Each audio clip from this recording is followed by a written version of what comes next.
ललितपुर संस्कृति सम्वर्धन केन्द्रले नेपालको अमूर्त सम्पदा युनेस्कोमा सूचीकृत गर्नका लागि तयार पारेको प्रतिवेदन ललितपुर महानगरपालिकालाई हस्तान्तरण गरेको छ।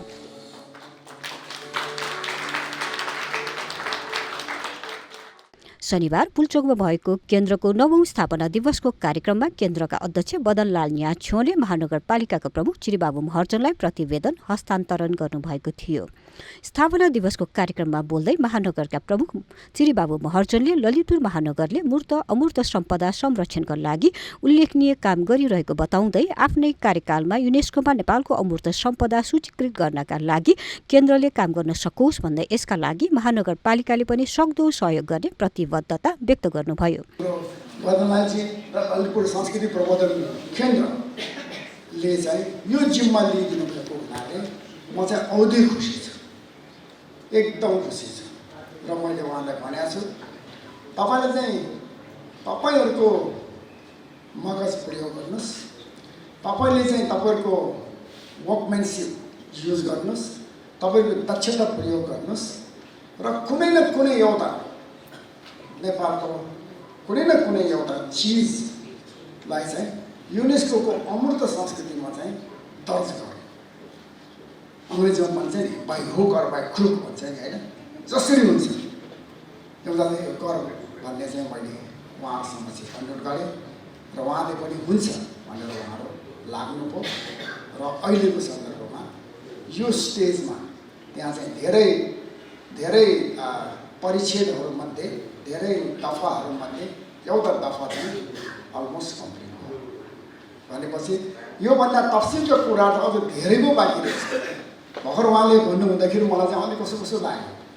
अब मेरो दोस्रो कार्यकाल 1 वर्ष लगभग सिजन लाग्यो। अब यो मेरो दोस्रो काम भ्याउला कि नभ्याउला भनेर भन्नु, कृपा गरी भ्याइदिनुहोस्।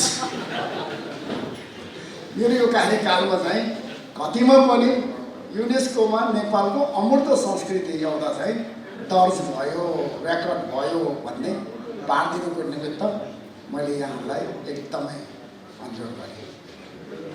अब मलाई थाहा छैन, easy to say but difficult to practice हुन्छ नि होइन, त्यहाँ अब तलबाट भने जस्तै अब यो कति गाह्रो छ त्यो त यहाँलाई नै थाहा छ। तर मेरो पार्टबाट तपाईँले गर्नुहुने काममा ललितपुर महानगरपालिकाको पार्टबाट कुनै पनि कुराको म कमी कमजोरी हुन दिन्न।